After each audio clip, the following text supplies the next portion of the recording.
Assalamualaikum warahmatullahi wabarakatuh. Salam damai sejahtera untuk kita semua, Tribuners dan para pemirsa dimanapun Anda berada. Jumpa lagi di podcast Tribun Jogja, Mata Lokal Memilih. Dan kali ini sudah kedatangan tamu istimewa, ada Mas atau Kang ya, kita boleh Kang aja, Kang Dwi Wantoro SEMEK ya. Beliau adalah Ketua DPW atau Dewan Pengurus Wilayah Partai Umat Daerah Istimewa Yogyakarta. Ini Partai Umat akan tampil untuk pertama kalinya di pemilu 2024 dan kita ingin mendengar karena ada isu yang kalau tampil harus berbeda ini kan mesti isunya harus keren gitu.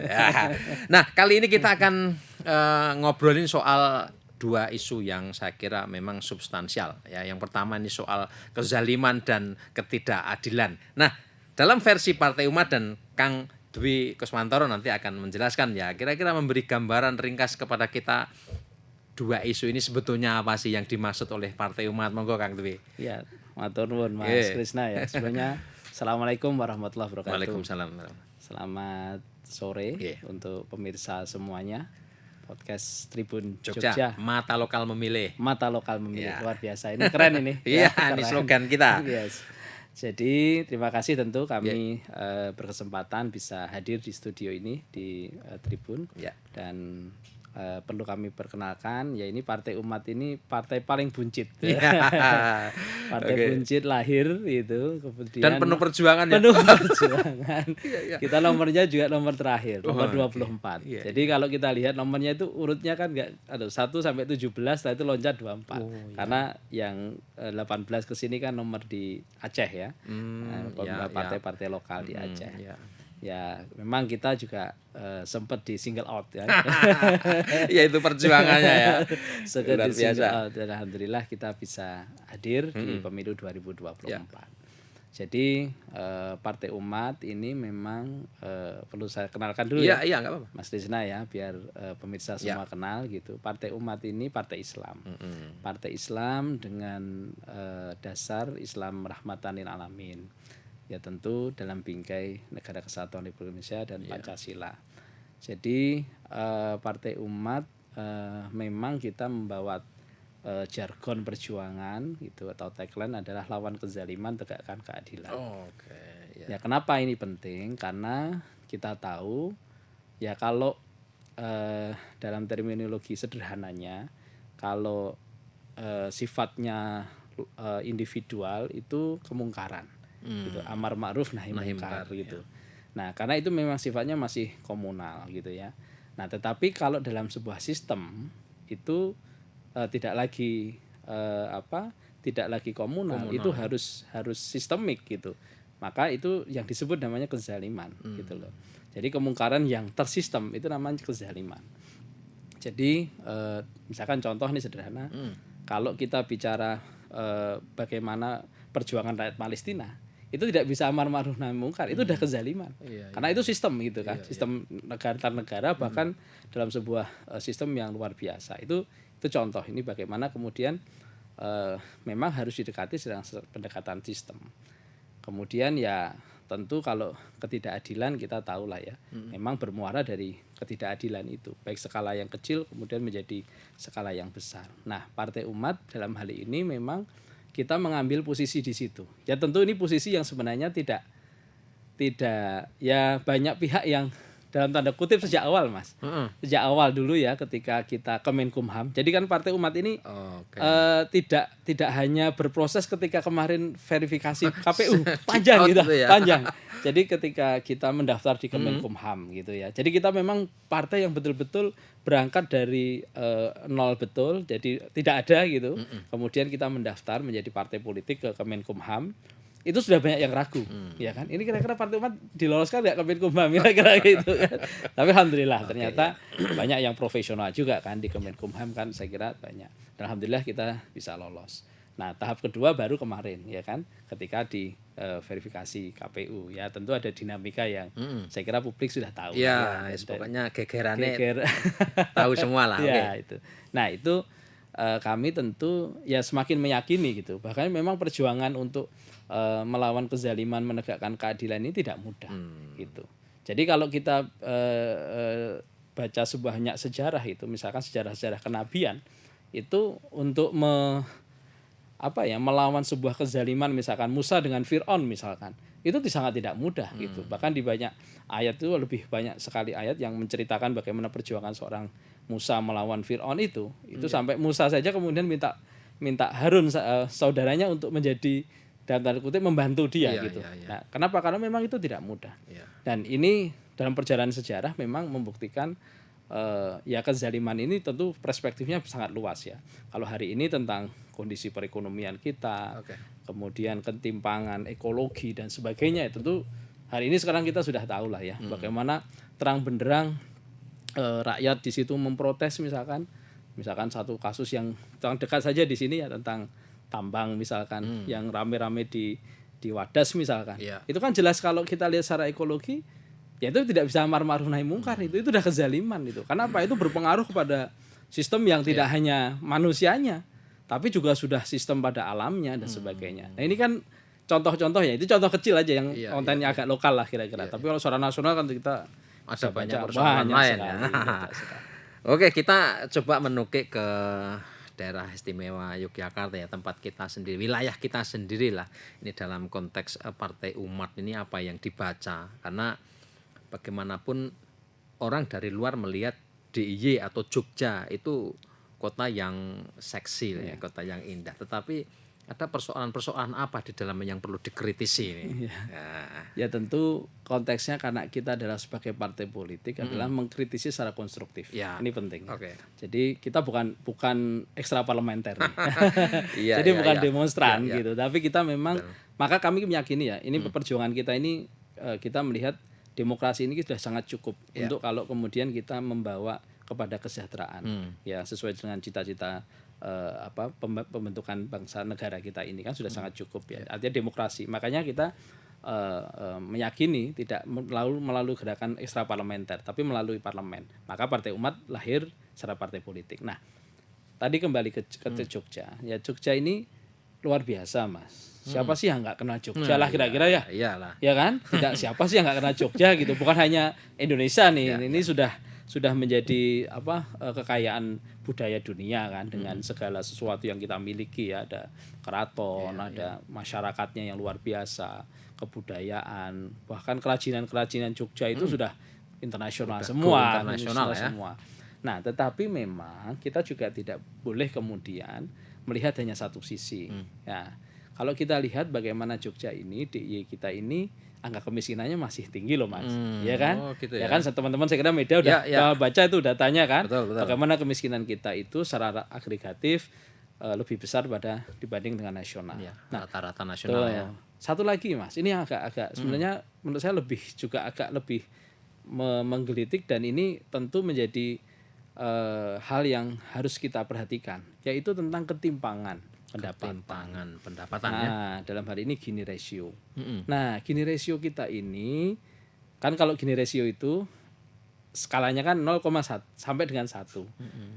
Mendekati 1 itu maka ketimpangannya semakin sempurna. Sempurna. Nah, gitu ya sempurna. Sempurna. Ya. Timpangnya sempurna kira-kira. Semakin lebar tentu ya. Artinya rentangnya begitu. Nah, tentu kalau yang baik itu adalah mendekati ke titik 0 kan gitu ya. 0. Nah, tetapi di DIY itu kalau kita lihat data itu angkanya berfluktuasi, tetapi cukup tinggi, Mas. Gitu. Posisi sekarang itu kalau tidak salah sekitar 0,4 kok ya. 0,4. Iya, 0,4. Tengah-tengah ini. Iya, sudah mendekati 0,4. Lampu. Betul, lampu kuning lah. Lampu kuning lah ya. Lampu kuning gitu. Nah, artinya dan ini dibanding dengan Gini ratio nasional juga lebih tinggi ya di DIY. Nah, karena ini ketimpangan pendapatan, tentu ini kan kalau tidak jadi perhatian kita semua, ini akan mengkhawatirkan tidak hanya warga Jogja, tapi juga apa yang dimiliki Jogja ini. Kalau ketimpangan ini kan tentu kan, kalau kita bicara ketimpangan, ya kan, ya tentu bicara kemudian akhirnya ketidakadilan ya, itu kan akan berdampak kepada aspek-aspek sosial, ya kan. Ya kan, itu sangat luar biasa gitu. Bayangin kalau kemudian di satu kampung gitu ada rumah yang bagus sekali gitu, gede, rumah bagus, full proteksi kira-kira gitu ya. Kalau masuk aja sudah pakai remote kira-kira. Di sebelahnya misalkan ada rumah yang sangat kecil gitu kan, kemudian makan sehari-hari saja kekurangan dan sebagainya. Kira-kira bagaimana kalau ada ketimpangan seperti itu? Jomplang. Nah, jomplang. Nah, ketika ini ada pemicu-pemicu yang negatif, bisa jadi kemudian ini menjadi masalah sosial. Nah, ini tentu harus menjadi perhatian. Dan saya kira DIY sebenarnya punya potensi, Mas. Oh, gimana? Apa itu ya? Kalau kita bicara pemerintah daerah ya, kita punya dana keistimewaan. Dana IS ya kan, dana IS kita kan setiap tahun kan naik. Ya, kalau nggak salah sekitar sekarang 1,4 triliun ya. 1,4 ini 2023. Nah, kan cukup besar gitu. Nah, memang menjadi menggelitik sebenarnya. Dana IS-nya naik, tapi kemiskinannya tinggi gitu, cenderung naik, kemudian gini rasinya juga begitu. Nah, ini kan juga menggelitik sebenarnya. Nah, tapi tentu ini menjadi satu jalan ya yang menurut saya perlu menjadi perhatian kita semua. Dan Partai Umat dalam hal ini kami ingin mencari jalan konstruktif ya.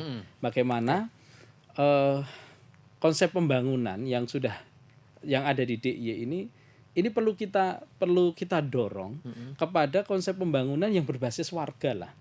Jadi hal-hal yang seperti ini kan penting nih. Betul. Dan penting kan kalau kemudian masalah-masalah misalkan tadi pendapatan, ketimpangan dan sebagainya. Kan ini harus kita tanya nih warga, kenapa Anda kira-kira gitu ya? Kenapa Anda susah usahanya kan kira-kira gitu. Nah, masalahnya apa aja? Masalahnya apa? Nah, ini memang perlu sekali. Bagaimana pola pembangunan yang sudah ada ini kita dorong bagaimana warga ini menjadi satu orientasi utama. Jadi ini saya kira kalau itu bisa dilakukan, saya kira akan sangat mungkin ya dengan yang kita miliki hari ini. Dan saya kira DIY ini sumber daya manusia kan bagus-bagus, Mas. Kampus kita keren semua. Ya kan, kampus terbaik ya. Masuk terbaik baik yang negeri swasta kita ada semua di sini. Ya kan, artinya secara sumber daya manusia harusnya kita tidak boleh kalah dong gitu kan. Nah, tapi ya ini tentu menjadi PR kita semua ya sebagai warga Jogja ya. PR kita semua bagaimana kita mencari jalan ini. Dan insya Allah nanti kalau Partai Umat nih ya diberi amanah ya insya Allah nanti di 2024 kita bisa berperan baik itu di legislatif, insya Allah juga di eksekutif, kita akan memerankan ini sangat serius gitu. Oke. Gini Mas, Kang Dwi ya.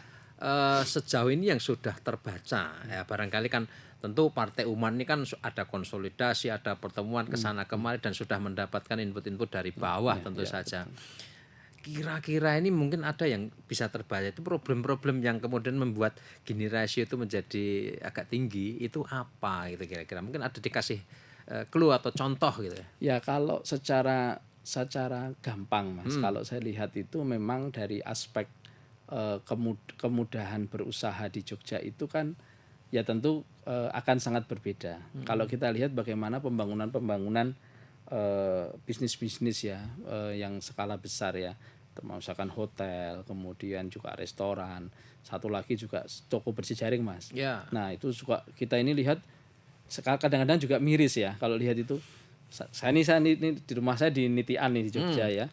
Dulu sekitar berapa tahun ya, 2-3 tahun yang lalu saya hitung itu yang inner circle ya di sekitar Nitian itu hanya ada 8 minimarket berjejaring. Hari ini itu sekitar sudah ada 16 Mas. Berarti 2 tahun. Nah, 2 kali lipat ya dalam 2 kali lipat. Dalam inner circle ya, itu bukan hanya Kampung Nitian, tentu ada jalan-jalan yang menuju ke sana. Saya hitung-hitung itu sekitar 16, Pak. Bayangkan gitu. Pertanyaannya, apa mungkin ekonomi rakyat dalam hal ini warung-warung kecil kemudian bersaing dengan toko berjejaring? Mas? Nggak mungkin, Mas. Dan saya lihat perhatikan sendiri itu di kampung saya sendiri saja banyak dulu ada tokonya, sekarang sudah ganti usaha. Dan itu saya yakin itu adalah ekses yang luar biasa. Dan saya kira itu contoh ya yang membuat persoalan-persoalan ketimpangan itu bisa semakin melebar ya itu salah satunya. Saya lihat tentu variabel ekonomi yang lain juga banyak ya. Termasuk pembangunan hotel dan seterusnya dan sebagainya. Ya jadi sekarang itu orang Jogja sendiri ya banyak yang wah kok tiba-tiba ada usaha besar gitu ya. Itu kan banyak tuh, ya kan? Iya, Ya iya, kan iya. kita yang orang Jogja yang kita asli ya. Saya tuh asli orang Jogja Iya, pakai iya, iya. SWAT lagi ya. Asli.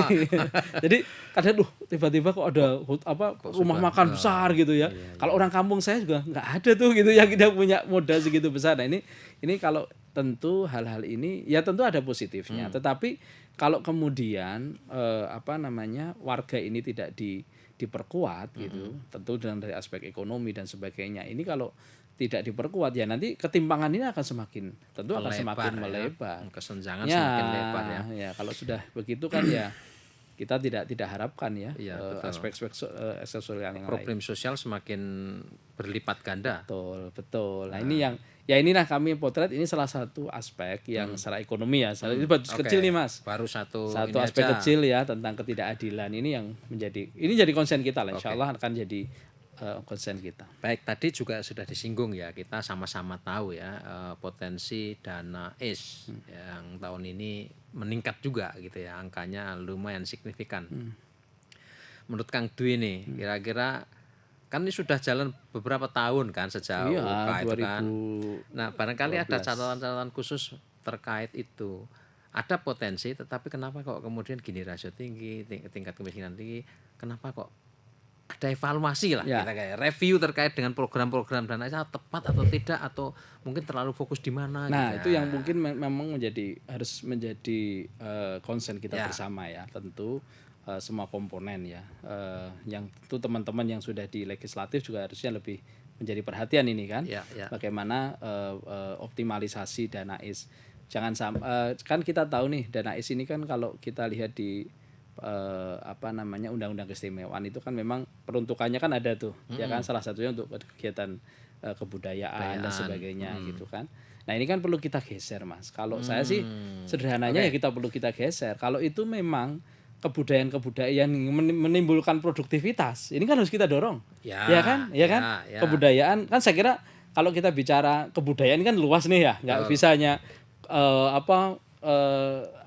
simbolis ya. Kebudayaan kan jangan kita jebak dengan simbolisasi ya. Misalkan hanya pementasan gitu kan, itu kan pentas kira-kira. Tapi kebudayaan itu kan banyak ya. Saya kira variabelnya kan banyak. Apalagi kalau kita bicara tentang aspek sosiologi itu kan banyak sekali ya kebudayaan. Artinya ini yang perlu kita perkuat. Justru bagaimana dengan sumber daya yang kita miliki ini, bagaimana kebudayaan-kebudayaan yang positif memberikan ruang untuk kreativitas, meningkatkan motivasi warga, bahkan juga meningkatkan ekonomi warga. Ini harus kita dorong. Dan saya kira dana keistimewaan sangat mungkin untuk itu, gitu loh. Dan harus kontributif, memang harus ke sana gitu. Jangan sampai kemudian terjebak dengan hal-hal yang simbolisasi, kebudayaan yang sifatnya simbolisasi. Nah, ini kan tentu harus kita ingatkan lah ya ke pemerintah daerah, ini penting ini. Jadi bagaimana dana keistimewaan yang kita miliki yang begitu besar ini kita arahkan untuk menjawab persoalan-persoalan yang kita hadapi hari ini. DIY dengan kemiskinan, ketimpangan pendapatan tadi, itu kan aspek yang penting gitu. Nah, peran warga ini harus memang diutamakan Mas. Bagaimana warga harus menjadi center pusat untuk kita kegiatannya. Kemudian juga warga ini harus menjadi, kalau dalam bahasa sederhananya ini, kalau kita membuat desain perencanaan nih harusnya partisipatori, mereka ini secara partisipatif kan. Iya, apa yang dibutuhkan warga. Ya, penerima manfaat terbanyak ya di sana. Betul ya. Jadi bukan jadi objek tapi jadi subjek kan. Mereka ikut bersama mengambil satu keputusan-keputusan penting. Nah, kami insya Allah di Partai Umat insya Allah akan ada beberapa program ya yang nanti akan menjadi program kita. Salah satunya adalah tentang gerakan kewirausahaan. Nah, kita sebelum ke sana Mas, Kang Dwi, artinya yang sudah berjalan pemanfaatan dana keistimewaan itu ada yang sebatas seremoni katakan itu ada ya? Ya kan ada toh Mas, jelas toh Mas. Seremoni habis itu udah nggak ada bekasnya gitu. Ya kan banyak toh. Kan ada tuh. Kan teman-teman udah tahu ya. Jadi banyak tuh kan aspek-aspek yang sifatnya simbolis gitu kan. Nah, ini yang menurut saya perlu di review lagi gitu loh. Dan saya kira dengan apa yang kita miliki dengan kampus ya kan, dengan sumber daya manusia yang bagus-bagus. Kurang ya. Kan sebenarnya kan ini tinggal di sambungkan link and match kan ya, kita kira-kira bagaimana kampus kemudian diajak untuk mendiskusikan teman-teman LSM, teman-teman ormas gitu ya, apalagi di sini ada ormas-ormas besar yang Muhammadiyah dan sebagainya yang dia jelas punya sumber daya manusia, profesor, dokter banyak tuh di kampus-kampus Muhammadiyah, jaringan luar biasa. Jadi kita semua punya ini. Tinggal sekarang adalah keinginan kita bersama kan, keinginan kita bersama untuk memajukan DIY ini menjadi wilayah yang, dan dua itu tadi bagaimana menurunkan Gini rasio, menurunkan persentase kemiskinan kan begitu ya. Betul. Ya itu. Baik, tadi soal kewirausahaan bagaimana nih dari Partai Umat? Agendanya, agenda kerja berarti kan ya? Iya, insya Allah kita akan meluncurkan program namanya Jogja Obah. Jogja apa ya? Bergerak ini? Ya, Jogja Obah kan bergerak. Ya. Oh iya. Okay. Jadi tagline-nya nek ora obah ora mamah. Kira-kira gitu. Jadi kita ingin mengajak semua komponen optimis gitu ya. Insya Allah kalau kita bergerak bersama-sama dengan gerakan kewirausahaan, maka akan ada sumber-sumber pendapatan ekonomi yang bisa kita create bersama-sama. Nah, kita ingin mengajak anak muda untuk bersama-sama, karena kita juga tahu nih kalau kita bicara pemilih ya, hari ini 52% lebih kan, 2024 ada pemilih pemula ya. Dan ini potensi besar. Kalau kita bicara captive market gitu ya, ini adalah potensi besar. Potensi besar. Tapi kami juga bukan hanya aspek itu tentu. Kami ingin mengedukasi mereka untuk bersama-sama meng-create apa yang ada yang kita miliki di Jogja ini gitu ya, untuk mereka bisa berkreasi, bahkan kemudian bisa menjadi sumber-sumber pendapatan baru bagi warga, terutama anak-anak muda ya. Nah, itu yang ini akan jadi konsen kita. Jadi kita akan ada gerakan Jogja Obah nanti insyaallah. Ya. Baik. Kemudian ini kan secara ekonomi ekonomi dengan target melibatkan masyarakat. Nah, kemudian adakah program agenda Partai Umat lain secara politik, katakanlah begitu, apa ini Kang Dwi ini? Ya, jadi insya Allah juga kita akan meluncurkan nanti gerakan legislasi warga. Legislasi warga ya. Jadi selama apa ini? Makhluk apa ini? Jadi kalau kita bicara proses-proses legislasi yang ada di legislatif, itu kan seringkali itu kan ruangnya ya antara legislatif, inisiatif dari dewan, atau kalau enggak inisiatif dari pemerintah kan, eksekutif kan, itu kan dua itu. Iya, dua itu aja. Iya kan. Nah, tetapi seringkali adalah hal-hal yang substansial itu, yaitu warga, itu posisinya itu diikutkan itu kan di ujung-ujung akhir. Ya kan, kita tahu ya, ada public hearing, ada macam-macam ya, macam-macam lah itu di akhir-akhir. Nah, kita ingin justru adalah hal-hal yang substansial mengatur kehidupan kita sebagai warga Jogja, ya kan? Ini harusnya warga dong yang kemudian kita ajak. Awal begitu. Iya, kita ajak ngobrol mereka, apa yang dibutuhkan misalkan. Ini contoh nih masalah yang selalu bertahun-tahun mengulang terus, yaitu masalah sampah misalkan. Nah, ini kan ada nggak peraturan tentang sampah? Ada. Tapi kenapa kemudian peraturan sampah kemudian belum bisa menjawab persoalan-persoalan yang ada di sampah? Kan harusnya peraturan ini kan menjawab kan gitu. Nah, ini kan menjadi pertanyaan. Bagaimana proses penyusunan sebuah peraturan? Nah, kami akan mencoba cara baru nih. Cara baru adalah mengajak warga untuk merumuskan ini ya, merumuskan. Ya tentu kemudian tidak warga yang menyusun lagi ya, bukan. Rancangannya bukan ya. Bukan, tapi minimal kebutuhan-kebutuhan ya, kebutuhan legislasi yang ada di warga itu apa sebenarnya yang dibutuhkan. Misalkan contoh tadi tentang toko berjejaring. Apa perspektif warga tentang regulasi yang seharusnya yang harusnya diwujudkan? Kan bukan hanya sekedar ini dibuat jarak, nyatanya jarak juga hari ini juga dilanggar juga tuh. Jaraknya berapa? Kan kacau nih. Longgar kan. Aduh, saya juga nggak tahu nih. Jaraknya nggak sampai 500 meter juga ya sudah ada. Itu kan nggak tahu ya jarak apakah jaraknya dari mana. Nah, ini kan hal-hal seperti ini kan tentu kalau warga diajak diskusi sejak awal bagaimana tentang legislasi. Ini bagian edukasi politik juga. Ya kan, peran partai politik kan bukan hanya sekedar peran elektoral loh. Kita partai politik kan punya tugas besar ya kan, bagaimana kita juga mengedukasi politik kepada warga, ya kan? Nah, ini penting. Nah, inilah salah jalan kita yang ingin kita lakukan adalah mengedukasi secara politik warga tentang legislasi, tentang kebutuhan-kebutuhan peraturan apa yang dibutuhkan.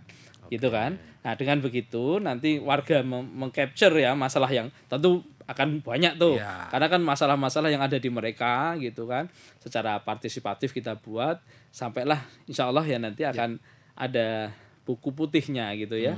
Buku putih perjuangan Partai Umat untuk legislasi lah. Jadi itu akan dibawa oleh legislator Partai Umat. Ya kan, baik di tingkat kabupaten, tingkat provinsi insya Allah sampai juga tingkat pusat. Ini akan dibawa menjadi dokumen yang untuk diperjuangkan.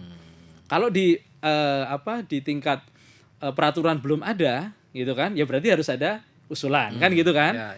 Kalau sudah ada berarti kan dicek lagi. Kenapa kok ada tetapi masih ada masalah nih? Nah, berarti kan bisa direview. Ya kan, bisa dilakukan review peraturan. Kenapa? Mungkin tidak update lagi dengan kondisi dan sebagainya. Ini yang kita ingin bawa. Nah, ini adalah basisnya adalah dari warga gitu. Baik. Sudah ada Jogja Ubah, yang kedua legislasi warga. Nah, tadi juga sudah disinggung soal captive market pemilih pemula. Ya. Tanggal 14 Februari 2024 coblosan atau apalah nanti soal teknisnya itu. Dan itu bertepatan dengan moga-moga enggak mundur ya, Mas. Kalau mundur celaka ya. Nah, ini kan tanda kutip kan itu pas dengan biasa yang disebut Valentine Day. Anak muda saya nggak ngerti nih. Nanti Partai Umat ini mau menggarap captive market yang pemilih pemula ini apa dan kira-kira bagaimana penggarapannya itu, Mas Kang Dwi? Ya, kalau saya beberapa kali diskusi dengan kawan-kawan ya tentang isu apa yang sebenarnya dibutuhkan anak muda. Memang salah satu yang paling paling menjadi isu pokok yang hari ini dibutuhkan mereka itu tentang pekerjaan, kesempatan kerja. Itu isu yang paling mereka diperbincangkan, diharapkan ketika partai-partai politik pun hadir gitu. Nah, ini yang sebenarnya menjadi poin yang tadi kami tawarkan. Jogja Ubah itu adalah salah satu jalan kita. Ini bukan hanya persoalan kontestasi, tapi insya Allah nanti akan menjadi program yang berkelanjutan dari Partai Umat. Jadi tentu kita memulai dari kontestasi dulu kan, kita embrionya kan dari kontestasi setelah nanti akan menjadi embrio wirausaha anak muda, nanti kita harapkan kita lanjutkan gitu. Kalau Allah kemudian mengizinkan, insya Allah Partai Umat bisa mengisi semua. Target kita kan mengisi semua dapil nih, Mas.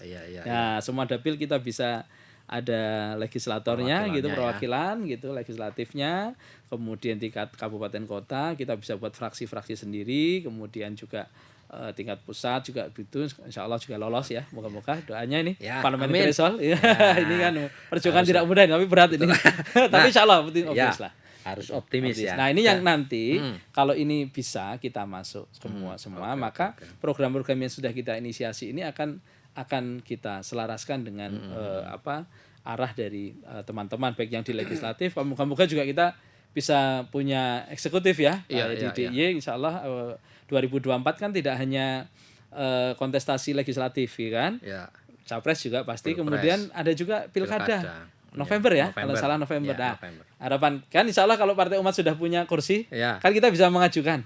Partisipasi lebih dalam lagi. Baik. Mungkin ini bagian terakhir dari obrolan kita. Partai Umat suka tidak suka, mau tidak mau ini identik dengan figur Pak Amin Rais tentu saja, politisi senior dan tokoh kita di sini. Kemudian di sisi lain masih eksis Partai Amanat Nasional nih. Apaan? Nah, jalan perjuangannya kan tentu menjadi berlipat ganda ini. Nah, terkait dengan kontestasi dengan Partai Amanat Nasional ini bagaimana nih Kang Vini mungkin bisa memberi insight kepada kita semua. Jadi kalau kita ini kan Mas, kalau dalam sebuah pertandingan itu semuanya itu kan adalah lawan tanding. Lawan tanding itu ketika di dalam sebuah arena pertandingan. Ketika kemudian di luar ya kita sahabat semua kan. Itu satu poin. Kemudian yang kedua tentu kita ingin menggarap. Tentu figur Pak Amin ini nggak bisa dilepaskan nih.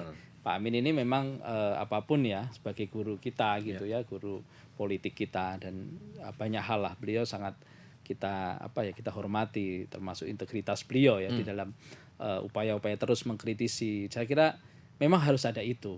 Kan kalau kita bicara demokrasi ini kan memang harus ada check balance ya. Ya kan?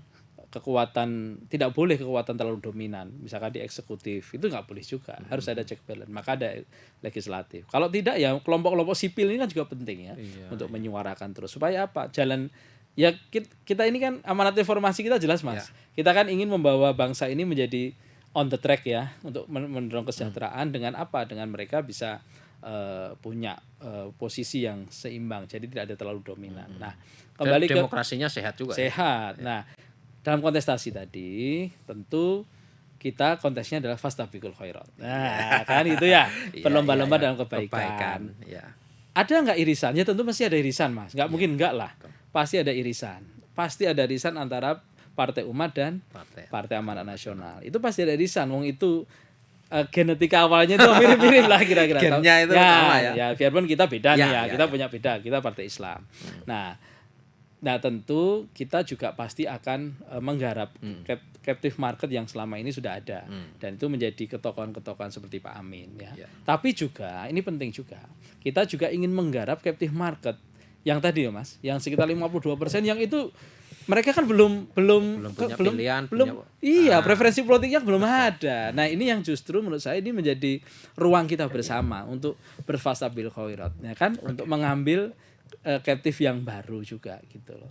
Nah, tapi juga kami di Partai Umat optimis ya insyaallah dengan apa yang kita miliki hari ini gitu, dengan dukungan juga tokoh masyarakat gitu kan, termasuk ulama-ulama yang selalu mensupport kita dengan banyak hal yang kita lakukan hari ini gitu. Ya kita ya tentu pasti ya kalau namanya partai dengan yang lain itu kan ya pasti ada irisan-irisannya, biarpun tinggi atau tidak besar atau kecil itu kan relatif tapi intinya semua kan pasti akan saling mengambil itu pasti. Tapi tentu kita punya strategi ya yang sifatnya ya khusus lah ya untuk bisa melakukan pendekatan dan sebagainya. Ya, tapi tidak bisa kita buka di ruang ini ya. Jadi masih menjadi rahasia ini strateginya. Tapi minimal kita punya dua yang tadi kita sampaikan. Ya, insya Allah itu akan bisa jadi gerakan. Ada gerakan bukan hanya untuk Partai Umat, tapi ini juga menjadi ruang edukasi politik kita bagi warga. Kalau kemudian warga ini cerdas secara politik, Mas, insya Allah persoalan yang kita hadapi hari ini yang selalu menjadi isu di kontestasi dengan namanya money politik dan sebagainya, ya moga-moga lah kita ikhtiarkan dengan kita mengedukasi warga, maka warga semakin cerdas. Jadi memilih bukan karena apa, tapi karena memang punya jelas apa yang memang itu menjadi kebutuhan dan bahkan itu menjadi harapan. Gitu loh. Yang ini yang penting kan kita harus membangun harapan warga hari ini. Gitu. Penting itu. Betul. Bukan hanya sekedar memberi ya. Kalau memberi ya itu tidak akan mendidik dan mereka. Menjaga harapan tetap hidup itu ya penting juga. Nah, hope itu kan harus dihidupkan. Ya. Nah, ya kan. Baik Kang Dwi, kira ini percakapan yang luar biasa yang istimewa, kita bisa mendapatkan insight tentang apa yang akan dilakukan Partai Umat tentu saja ya. Perjuangan tidak pernah berakhir ya dan pertempuran ini akan dilakukan secara fair ya karena demokrasi harus sehat. Kemudian apa ya perjuangan itu untuk khairat ya kan begitu, berlomba-lomba kebaikan untuk kemaslahatan bersama. Jadi segitu aja Mas. Jadi kalau kami ini Partai Umat ini alhamdulillah ya ada banyak hikmah. Ketika kami itu merintis dari nol, maka kami itu memanaskan mesin sejak awal. Ya kan? Kemudian KPU itu juga pemanasan mesin sampai dengan sekarang. Jadi ya ibarat mesin ini kita insya Allah jadi mesin baru lah ya. Baik, Kang Dwi, terima kasih untuk waktunya dan mudah-mudahan perjuangan sesuai yang diharapkan. Yang jangan lupa lawan kezaliman, tegakkan keadilan. Oke. Baik Tribuners dan pemirsa dimanapun Anda berada, demikian podcast Tribun Jogja. Ada dua hal yang menarik dan penting untuk kita ingat. Partai Umat punya agenda Jogja Ubah atau Jogja Bergerak, dan yang kedua soal legislasi warga partisipatif. Jadi akan melibatkan warga masyarakat terkait dengan penyusunan regulasi yang mengatur banyak orang tentu saja. Demikian podcast Tribun Jogja, Mata Lokal Memilih. Sampai jumpa di podcast berikutnya. Wassalamualaikum warahmatullahi wabarakatuh. Waalaikumsalam warahmatullahi wabarakatuh.